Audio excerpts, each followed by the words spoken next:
natural cycles as opposed to the artificially imposed Gregorian cycles, like a whole new world. Yeah. Especially going with the flow of agriculture too, right? And on the moon Yeah. cycles too. Mm-hmm. Mm-hmm. Have you ever looked at the United States chart? I've only ever dived in as much as like a meta-analysis of the fact that the United States is a Cancer, Sun in Cancer, and Yeah. then transposing that to what has happened in history and the country's reactions to things. Right. Okay. I mean, so just because as we were thinking about what we were going to do a transit on, right? Just Yeah. because we could do a transit and it could be actually today, right now, and then go on today's hour, right? But there's some that I chose to have a different time. And just right now, I was like, I would like to know what is a United States transit, and look at that, Cancer. Yeah. So Yeah. pretty interesting, right? We've got here. Uh, I mean, it. Some people say it's Sag rising because it's later in the evening, right? Right. So that would put all these. Look at that, occults. The sun is in the eighth house.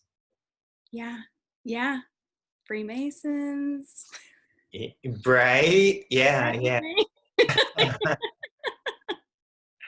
Yeah, Venus is there, Jupiter's there. So that's in the seventh house relationship, and very Gemini. And then the North nodes were in Leo and Aquarius. Heck yeah. Yeah, so very interesting. And that little 13 degrees by the sun, or the sun is at 13 degrees. Mm-hmm. So, I've been doing the numerology course. Right. And guess what? 13 is divine feminine number. Yeah. Like, it is the number. And it's like, she is here. And that's Right. interesting that that's in Cancer for the United Eighth States. house. Right. Oh my goodness. So they brought that over, and they, probably been. I think America was just a stage set for when it becomes a microcosm of everything, right? And Yeah. so you have basically a Queen Cancer ruled in the eighth house, running the country, or was born during that, our country. Bring me your tired and you're hungry. Yeah. Yes. Very interesting, right? Mm-hmm. Mm-hmm. Yeah, Wow. Mercury too. Mercury's there.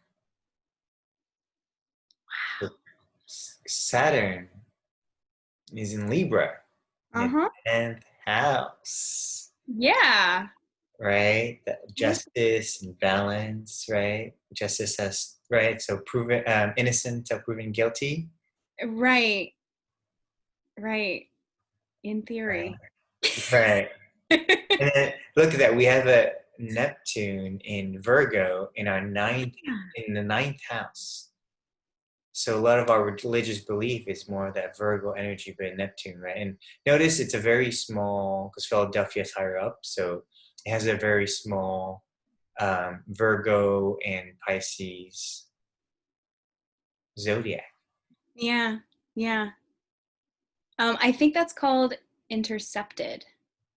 Oh, when they're like here in the middle, like this, Yeah, and they don't have a full house. they don't even land on the cusp points. Okay, Yeah. intercepted. Okay, Yeah. They actually say, from the little that I've dabbled in understanding intercepted houses, those signs, when there are planets in those signs, it's like their volume gets turned down a little bit okay, because the big power is on the cusps. right. of all the houses. Right.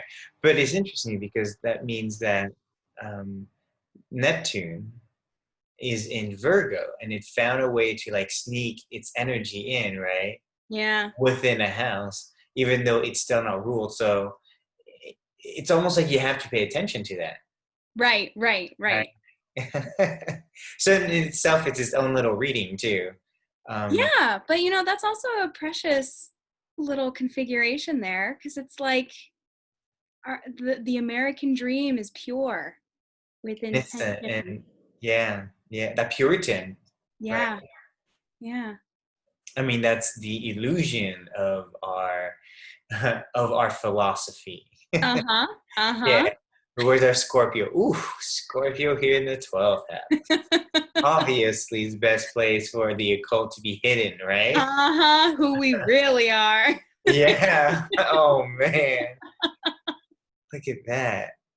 Yeah, CIA, Capricorn values. FBI. That makes sense. We have Capricorn values. Yeah, Um, wow. Oh, with Pluto there. Okay, so Pluto in the second house there, um, on an individual level, uh, people who have that experience these like huge dumps of money, and then the next year or two later, it goes away, and they're like incredibly impoverished. And then in 2 or 3 years from then, all of a sudden, they have even more money than the first dump of money, and it was a huge second dumping, and they go up incrementally, but they and keep doing that huge loss, huge reward, huge loss. It's just like a constant swinging feast or pendulum. famine kind of thing. Uh-huh. Yep. And that's because of Pluto in the second house. Yes. Oh, interesting. Yeah. And how does that play out with Capricorn on top of that then? So yeah. That's probably stocks and business, right? And Right. probably work. So Big probably the systems. work. Yeah. Okay. Structure. Probably architecture, real estate. Mhm. Mhm. Interesting. So Yeah, I mean, that's we keep having these crashes yeah, and which then we go way up. yeah, that's so interesting. I know. That is incredible. Yeah. And look at us, we speak very individually here as Aquarius, right? Yep. Revolutionaries here. We get everybody excited about, being over. Look at that. Our moon's there. 27 degrees. Yeah, and look, there's that 13 again on the cusp there. I mean, on the Yeah, we're here. And the way we communicate. So broadcasting. So I guess if social media came out from us, this is kind of where the energy comes from, right? Oh That yeah. technology that, here we are in being online too. So actually, that means this year when everything in June started in Capricorn, started around here, right? Self. So a lot of the identity of America was kind of going through a shakeup, Yeah. and then a lot of money and values and the structure of what we believe in, which will look like this 27 Pluto. So if we look at our transit here of today, oh my God, we're going through we're getting close to a Pluto return, which we don't hit. I don't even know when. Let me see. But yeah, that's super interesting, right? Look at Pluto, 24 degrees, 27 degrees Capricorn. Pluto return, I mean, I'm sure those are pretty big deals. Holy. So, I mean, humans don't experience Pluto returns because we don't live that long. So, seeing a civilization go through Pluto return is very exciting because you see civilizations. As we look at ancient civilization, I know you've done a lot of research and you know a ton of, I mean, that's kind of where you get to really play out astrology Yeah. in a bigger chessboard, right? Like Right. when we were children, our ego, we played like a single, one line, one tract, you gotta like survive and get your goal kind of reality in board game. Yeah. I feel like as you level up, your soul kind of gains new different depths and levels to understand kind of the board game. So as a civilization, we get to really experience more of the Neptune, Uranus, and Pluto returns. So yeah, Pluto is, like you said, is a pretty drastic, you know, swing of extremes. So I could see this being the next. I hear the next 3 years are going to be pretty intense for everybody. So it could be a lot of this Yeah, happening. that's what I hear too. Yeah. So, do you want to go through? How do you want to do the forecast? Do you want to share your screen and go through it, or do you want me to give me the times and I'll kind of fast forward through the times on here? We're going in Um, together. yeah, I mean, you've already got yours up, so why don't we just, Okay. yeah, we And can. then we can kind of, so let's see. So I've got a June 4th as the first date. Yep. So let me see here on July 4th.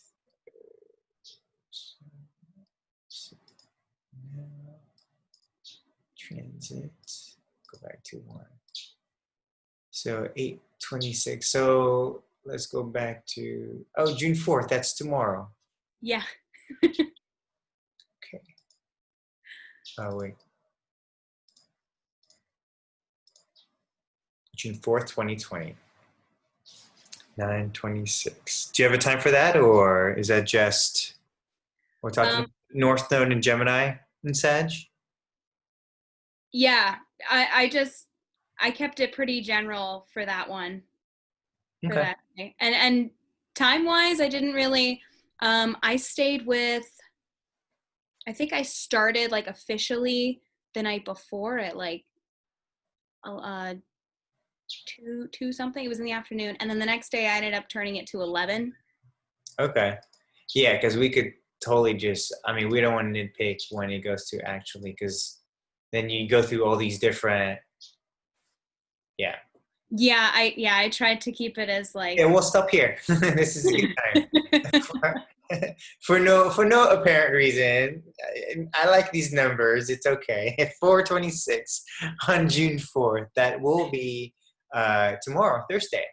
So I guess you could say we can have a little forecast here. So June 4th, 2020, around 4/26. We'll around that day, throughout the day of tomorrow, we will be going into our North Node. Will be going into Gemini and Sagittarius. Uh, yeah, yeah. And so, what do you think about that kind of change? Because we've been, so until then we've been in Cancer and Capricorn, right? mhm. So we've been experiencing more of um, the duality of work life and personal life, home life, and that father and mother energy where the father goes to work, or that fatherly go do work, and then what is your career in life, and that motherly nature stay home and take care of the home space and nurturing. And both those energy, that intensity kind of moved into, now we're going to Gemini and Sagittarius. So Gemini has to deal more with communication, education, siblings, also the lovers. Um, while the Sagittarius, the South Node, comes from more of the deeper wisdom and understanding more of that philosophy and religion background too, actually. And so that kind of older wisdom that you can see, it's like that older wisdom is getting like being focused more into the Gemini space. And the Gemini is where we're focusing the energy, and the sun is currently in Gemini as well. So this North Node moving into Gemini really syncs up, as you can see, also the Venus to only 2 degrees and in the sun here. So you have here the North Node, you have the sun, and you have Venus here, Mhm. connected together, very closely related. So that the next couple of days, I think that anyone who has a Gemini energy, and this is where you guys know that Trump is also a Gemini. So anybody in general who has a lot of natural Gemini energy, Gemini rising people, we feel a little bit more of a center stage, right? When we're at a time now when we're looking for being able to communicate to each other, right? Because now that we're not allowed to communicate in person, we're kind of being forced in a way to look at ways that we communicate with each other, and connect, right? And Venus is a relationship. So we are really focusing on the relationship, and it's taking more of a duality, especially now that the streets, everybody's out and trying to communicate what they feel in their heart and what's going on. You see very much polarities between those who want to cause damage and those who don't, but everyone wants to communicate, and you see this duality. So what do you think, Riley? Yeah, so to piggyback on that, when the North Node moves into a sign in general, what it's doing is it's turning up the volume on that sign. And when the South Node moves into a sign, it's turning down the volume of that sign. So yes, there is this balancing act, but it's also asking us to turn our focus to that North Node, and it's bringing us these opportunities that sometimes we don't feel we're ready for them. And we don't think it's the right time, but because it's happening, it is the right time. We are ready for it. And this is our indication that we are. So with Gemini, and the polarity of Sagittarius, think more learning, less teaching. We're not teachers right now. We are students. Gemini is the eternal student. Gemini wants to get real busy with information and really follow those passions, but it's the jack of all trades, the master of none. So it kind of want to just dip its toes into the pool of all the pools, like in the world, and gather a bunch of bits of information and knowledge, and kind of like, it's also the synthesizer too. So it's taking polarity and it's just looking at both of them. And there's an innocence about it too. It has a similarness to the child energy of Leo, but it's air, not fire. And it's looking at the information that it's gathered. And it's like conducting an interview with no hidden motive and just wants to learn for the sake of learning. Oftentimes, though, what this turns into is gaining a skill, because what our interests are sometimes are things like, well, I mean, it could be anything, but Gemini rules the hands. So a lot of things that you work with your hands, crafts, or writing is huge for Gemini. So we're processing information, but as a student processes. So you gather it, and then you just like, you play with it a little bit, and you listen to the teacher instead of gathering the information to become the teacher. That's not right now. That's going to be coming later. But right now, this is our incubation period. And this lasts for 18 months. So you don't have to feel like I have to do it now. Like, let me get all the information now. That's the other thing. Gemini can kind of like drive themselves crazy with too much at once.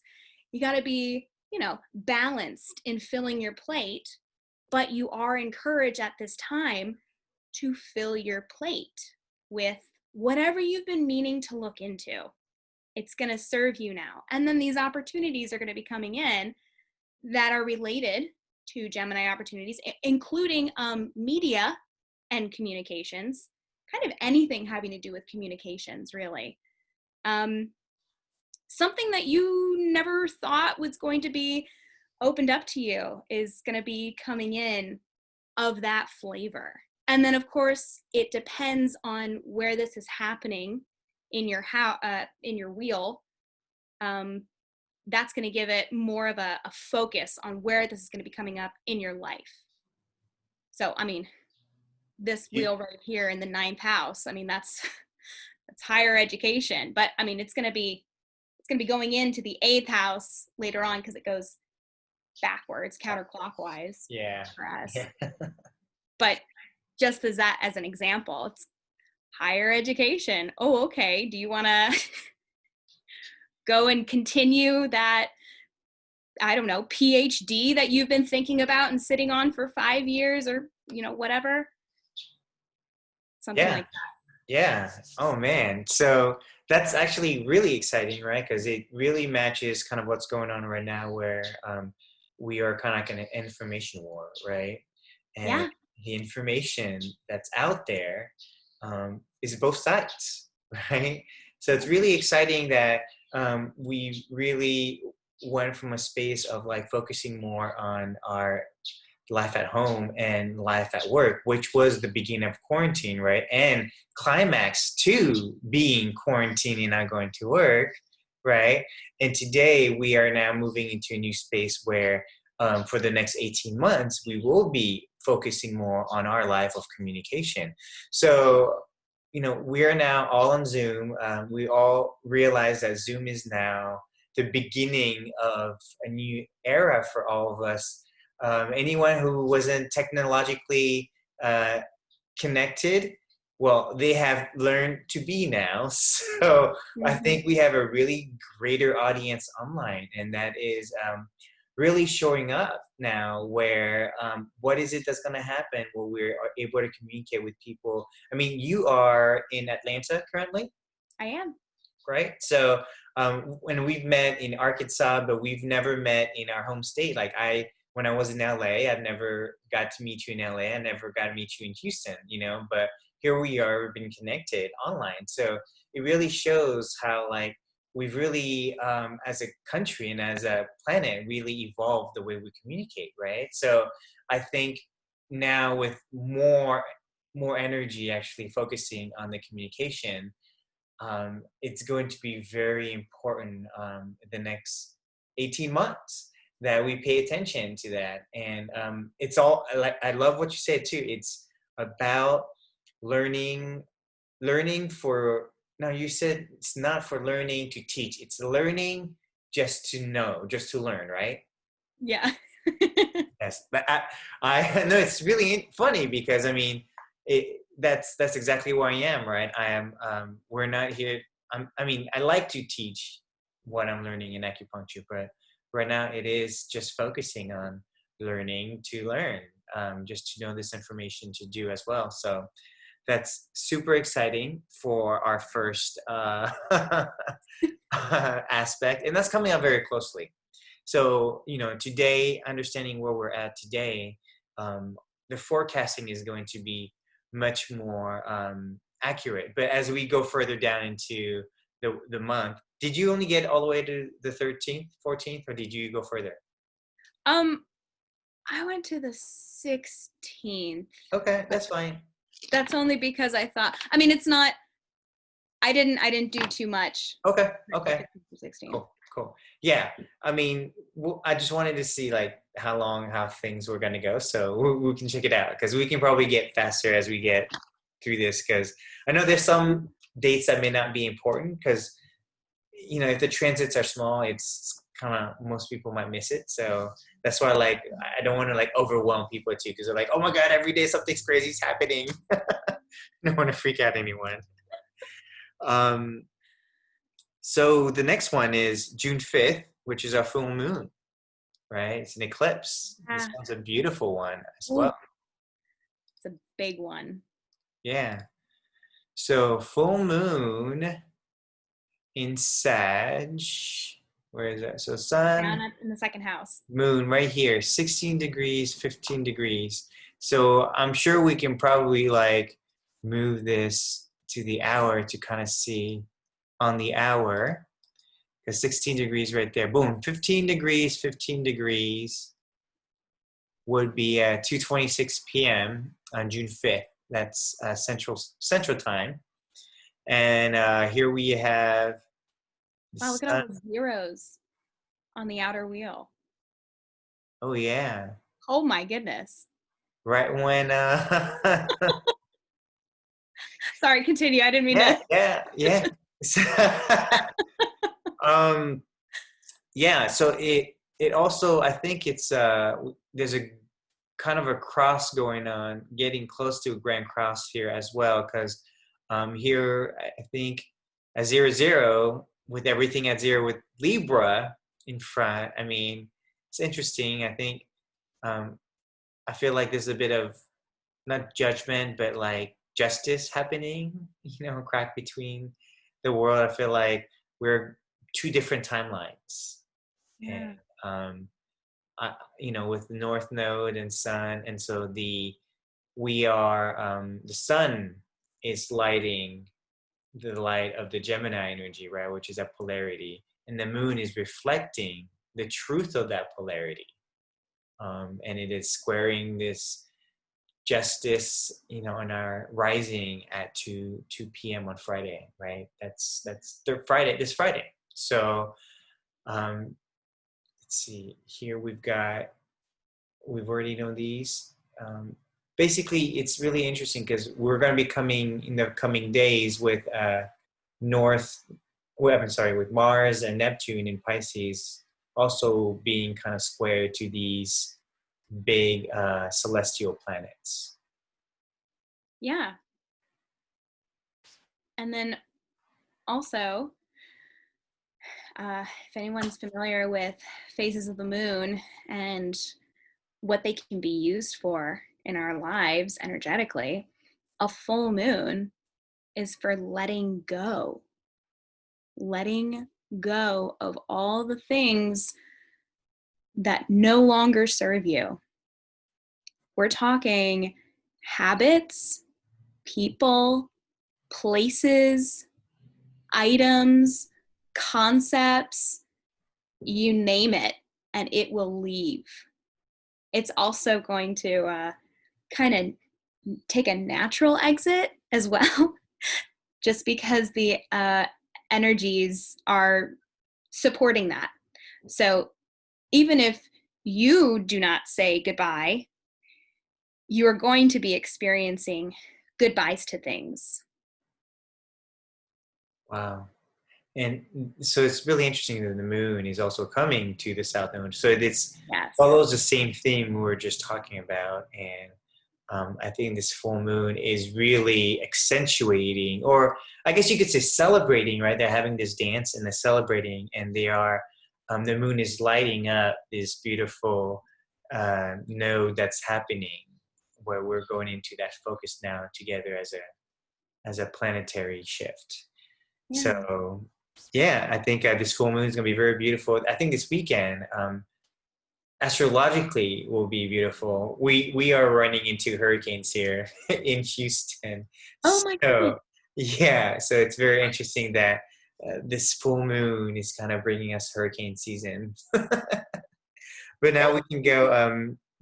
Is there anything else that you wanted to say about this full moon in That was these it. two? Because we can now go into Sun in Gemini squaring Mars and Pisces. Is that next one you have too? Yeah, I had that on there.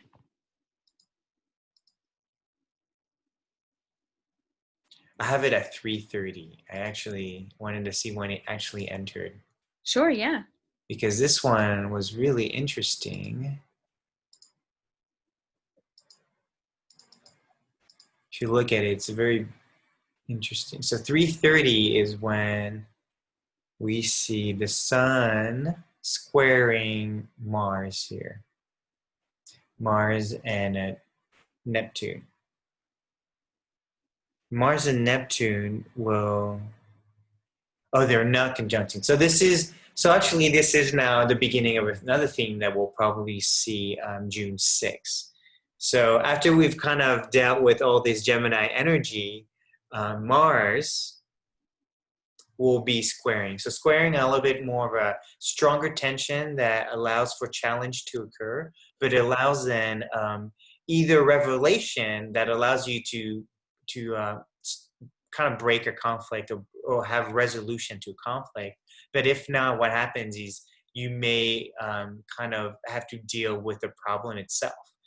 So these are great opportunity for us to really learn. And a lot of people tend to feel like these are very strong tensions and challenges that they may not be able to survive. But, we are here to use astrology to empower people. So I believe that squares are more for opportunities to learn and conquer something that it's about time that you probably need to face, depending on the sign, of course, because Chiron likes to keep showing up till the day that you die. So, Yeah.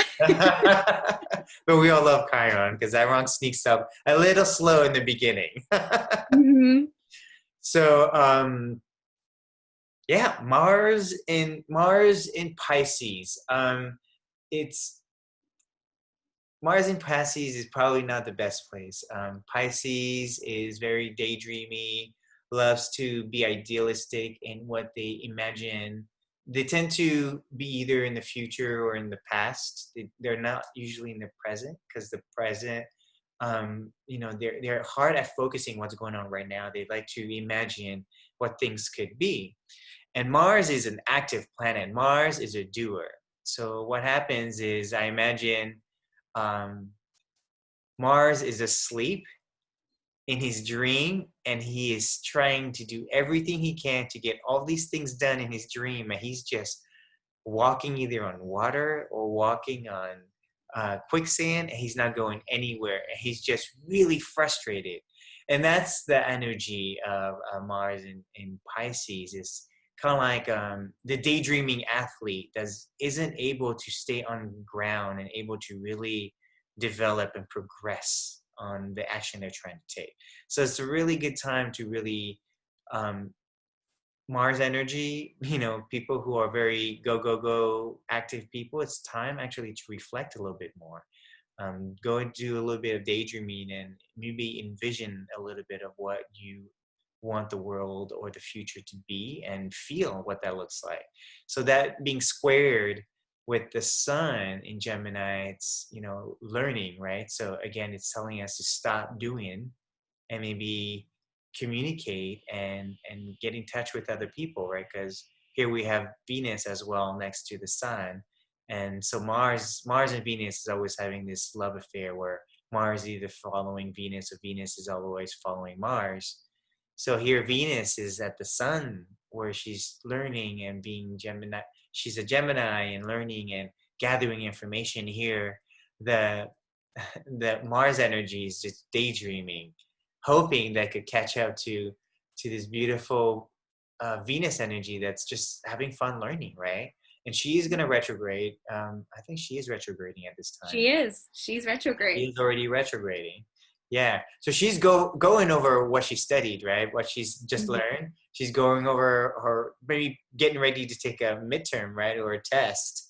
So here, this square tension here is kind of like girl school, right? Maybe it's I could see right, a boarding school for girls, and the girl is studying, right? And you have the emo guy who like imagine this girl to be like his girlfriend that would never pay attention to him, right? Because she's always so all over the place. He's like trying to like get her to pay attention. I dream about you. I dream about you, and all day long he stares at her and dreams about her. So it's gonna be a really tough day for that male energy. Maybe a good time because Pisces is going to be a theme for Neptune as well coming up as well. So, Riley, would you like to add anything to that? Yeah. So I also took uh, another look at Mars in Pisces because there was something else that I couldn't put my finger on until I did. Um, there's also this level of, because Pisces is in that ethereal realm and then is kind of down here, but doesn't really like it, would rather be up there. But with that comes these gifts that you can have with Pisces. One of which struck me would include intuition. And with Mars here, it's like So it's a quieter energy. Mars needs to sit down and chill out, but it's like intuition in action. It's like calling on, or like while you're still, all of a sudden, the thing that's active is not physical and can't really be touched, but it's very deeply internal, and it's time to shine now. Like you were saying, catching up or chasing after Venus. Well, Venus is internal right now too. She is also, but she's a little busier with the Gemini energy, the, oh, let's check all this out. What else can come up to the surface that I haven't acknowledged yet, and just loving it, loving it. Well, Mars is kind of getting his own little trip. He's just not retrograded. But it's like, in a way, he kind of is being in Pisces. Because, I mean, what's a retrograde? Turning things inside out. And, I don't think you get any more inside out than Mars going into sweet little Pisces. Yeah, I think Pisces Neptune is already inside out most of the time already. Right? Right? Yeah, yeah. So that was another thing I picked up uh, from just sitting with that energy, which makes it very interesting in a couple of days from the 6th when it conjuncts with Neptune. Yeah, so let's move to that right there. The next one is it conjuncts June 11th. Let's see. Now, it's also say June 13th, but I think it conjuncts the first time June 11th. Yeah. What did I say? Da, da, da, da. June 11th. So for Atlanta, I actually had it exacting on the 12th. Okay. But that whole period of time, it's in orbit. It's conjuncting. So I put down 10:30 a.m. here on my end. Let's Okay. see what that looks Oh, like. 10:30 a.m. June 13th. So Mars in the 8th house there. conjunct 2020, right? Yeah. Look at that. And then you got the moon in Pisces joining along. It's almost a little bit of probably, hopefully, mother healing with the Mars energy hanging out in the 8th house of transformation with Neptune in Pisces. So this is a pretty big deal. I feel like when Mars going into Pisces earlier, we're kind of going through that. Then it squared the sun, and now Mars being next to Neptune in Pisces, and Neptune's already been here for a while now. It's almost like Neptune is guiding guidance on how to use, I guess, as you said, their intuition, their dream space, what they're seeing that they have never been able to recognize they had, an ability to connect to this abstract imagery, this world that to most people we say imagination and it's made up, but tends to maybe connect to that inner voice that Mars never really had a chance to listen because it never really had to go within. So Neptune being there, the natural ruler of Pisces, is like um, it's like Merlin showing up to that kid who's still trying to chase after this beautiful Venus in Gemini. And he goes, you're a magician. You have to learn how to use your own magic because you are naturally a magician. Even if you started as a jock, even jocks have magic powers. So the jock is probably learning that, he has to learn to maybe find the inner nerd that he has within, the inner a creative being that needs to come out and maybe learn to connect more intuitively to a feminine energy. So, and it's very beautiful that next to the Mars in Pisces is his moon, right? Moon represents our mother energy, and so the moon is beautifully in 27 degrees, kind of just barely overwatching the. It's almost like she's moving along, right? Like a lot of times, um, what are they called? Mothers, a boy, what are they called? Mama's boys, right? Oh yeah, Mama's boy. Mama's boys, right? It's like the moon is going, and Mars is like, I see you, mother. It's like he's following her, and he has just connected to the wise old man who like taught him how to use his his inner psychic that he was probably afraid of.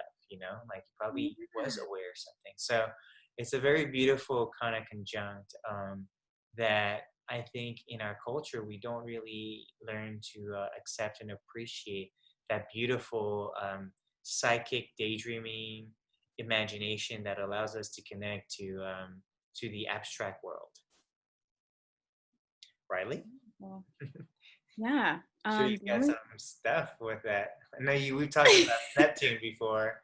The only thing I have to add to that, because that was beautifully illustrated, is there's also a pick your dream kind of energy here. We are in the dream world for sure. You've had all these dreams all along. The world has had all of these dreams. Now make the choice. Which one do you want to act on and run with? Because when Mars gets out of Pisces, we're gonna hit that ground running. Okay? Because Aries is coming. He's a coming. Exactly. And maybe it's a good time to Mars really needs a mission and really needs to be connected to a goal and to an ideal, because it's very easy if you don't have your ideals and your goals to be easily distracted, and the worst that Mars energy can have is a distracted energy. So it's a good time. I mean, we are kind of in semi lockdown some places, and we're kind of not being out and about as much, so it's a good time to take in that Pisces energy at this time to really connect to our hopes and dreams, and especially as a collective, right? Yeah. Yeah. So did you have another date after this? Yeah, what are we on? We're on the 13th already? 12, 13. Yeah.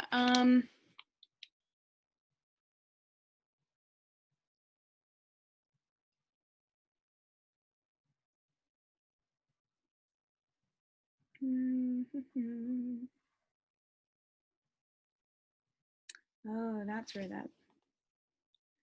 So actually on this date, the 13th, now is it here?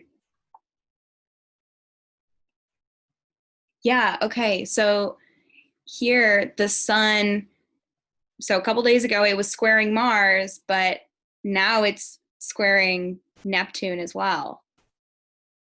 Yeah, right there. These two squares right there. Yeah.